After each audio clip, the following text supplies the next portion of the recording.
Medical কলেজে ডাক্তারি পড়ার জন্য কাদম্বিনী গাঙ্গুলি প্রথম আবেদন করেছিলেন 1882 সালে, ঠিক গ্র্যাজুয়েট হবার পরপরই।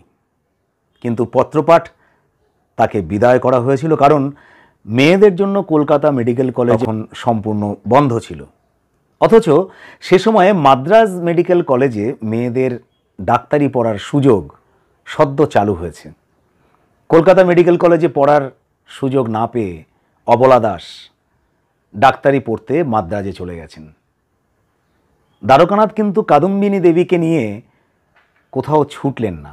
পরের বছর 1883 সালে মেডিকেল কলেজের ভিতর তিনি জোরালো প্রশ্ন তুললেন, যে ব্যবস্থা মাদ্রাজ মেডিকেল কলেজে চলছে তা কলকাতা মেডিকেল কলেজে কেন হবে না? তিনি আইনের এক মোক্ষম যুক্তিও তুলে ধরলেন। কলেজের সংবিধানে লেখা আছে, any person who is a graduate can be admitted into Calcutta medical college. অর্থাৎ যে কোনো ব্যক্তি গ্র্যাজুয়েট হলেই সে কলকাতা মেডিকেল কলেজে ডাক্তারি পড়ার যোগ্য। এখানে বলা হয়েছে এনি পারসন, অর্থাৎ যে কোনো ব্যক্তি। নারী বা পুরুষ বলে আলাদা আলাদা করে কোনো উল্লেখ এখানে করা হয়নি। তাহলে মেয়েদের ডাক্তারি পড়াশোনায় বাধাটা কোথায়? ব্যাস, দ্বারকানাথের এই এনি পারসন যুক্তি সকলে মেনে নিতে বাধ্য হলেন। অবশেষে 1883 সালের 23শে জুন কাদম্বিনী দেবী মেডিকেল কলেজে ভর্তি হলেন। টানা 3 বছর পড়াশোনা করার পর 1886 সালে তিনি প্রথম এমবি ডাক্তারি পরীক্ষায় বসলেন।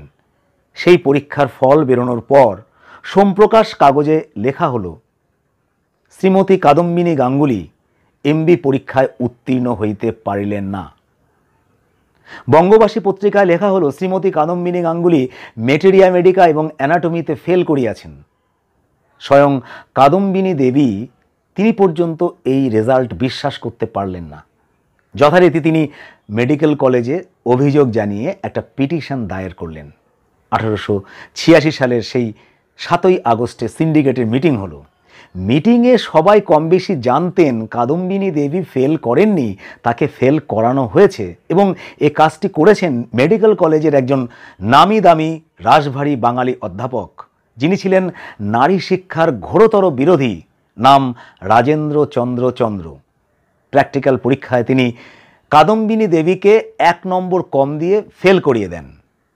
কিন্তু তার সামনে সে কথা বলবেন এমন সাহস কলেজে কার আছে? সুতরাং সিন্ডিকেটের মিটিংয়ে সিদ্ধান্ত হলো পরীক্ষকের সিদ্ধান্ত সঠিক, অর্থাৎ কাদম্বিনী দেবী সত্যিই ফেল করেছেন। তবে পরের বছর ওই বিষয়টিতে তাকে আবার পরীক্ষা দিতে হবে। শুধু তাই নয়, 1888 সালের চূড়ান্ত ডাক্তারি পরীক্ষাতেও তিনি বসতে পারবেন। এই সিদ্ধান্ত সমূহ তাকে জানিয়ে দেওয়া হলো। বেশ, 1888 সালের চূড়ান্ত এমবি ডাক্তারি পরীক্ষায় কাদম্বিনী দেবী বসলেন। এবারও তিনি মেডিসিনে আবার ফেল করলেন। পরীক্ষক কিন্তু সেই রাজেন্দ্র চন্দ্র। বিস্মিত কাদম্বিনী দেবী সেই রেজাল্ট নিয়ে অভিযোগ জানিয়ে আবার পিটিশন দায়ের করলেন। বলা বাহুল্য, 1888 সালের 9ই জুন সিন্ডিকেটের মিটিং হলো।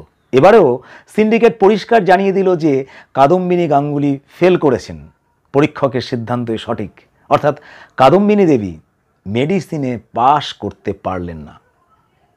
সে সময় মেডিকেল কলেজের অধ্যক্ষ ছিলেন ডক্টর কোটস। কাদম্বিনী দেবীর প্রতি তিনি বেশ সহানুভূতিশীল ছিলেন। কাদম্বিনী দেবী যখন কিছুতেই ডাক্তারি পরীক্ষায় পাশ করতে পারলেন না, তখন তিনি নিজের ক্ষমতা বলে কাদম্বিনী দেবীকে এলএমএস অর্থাৎ licence in medicine and surgery এই সার্টিফিকেট প্রদান করলেন। বলা বাহুল্য, এই এলএমএস সার্টিফিকেটের জোরেই কাদম্বিনী গাঙ্গুলি বাংলার প্রথম মহিলা ডাক্তার হিসাবে স্বীকৃতি পেলেন।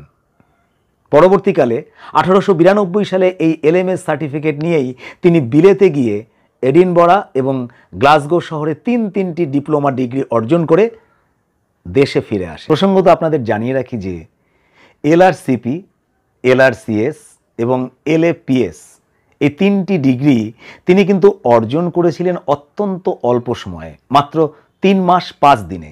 কার্যত তা ছিল অসম্ভব, অকল্পনীয়। মিনিমাম 5 বছরের কোর্স তিনি করে ফেললেন 3 মাস 5 দিনে। এক অবিশ্বাস্য গল্প। আসলে ঠিক সে সময়ে ইংল্যান্ডের এডুকেশন ফিল্ডে একটা আইন সংশোধন করা হয়েছিল। নতুন আইনে বলা হলো যে ছাত্রছাত্রীদের এলএমএস সার্টিফিকেট থাকবে তাদের 5 বছর পড়তে হবে না, ধরে নেওয়া হবে তারা 5 বছর পড়েই এসেছেন, সুতরাং তারা সরাসরি ডিপ্লোমা ডিগ্রির জন্য পরীক্ষায় বসতে পারবে। কাদম্বিনী দেবী এসবই জানতেন, তিনি সরাসরি পরীক্ষায় বসলেন এবং পাশও করলেন। এ যেন ভিনি ভিডি ভিসি, আসলেন, দেখলেন, জয় করলেন। বলা বাহুল্য কাদম্বিনী দেবীর ডাক্তার হয়ে ওঠার গল্প এত সহজে, এত সংক্ষেপে কখনোই শেষ হবার নয়, তবু শেষ তো করতেই হবে। আজ এই পর্যন্ত, দেখা হবে নতুন ভিডিওতে। বাড়িতে থাকুন, সেফ থাকুন। নমস্কার।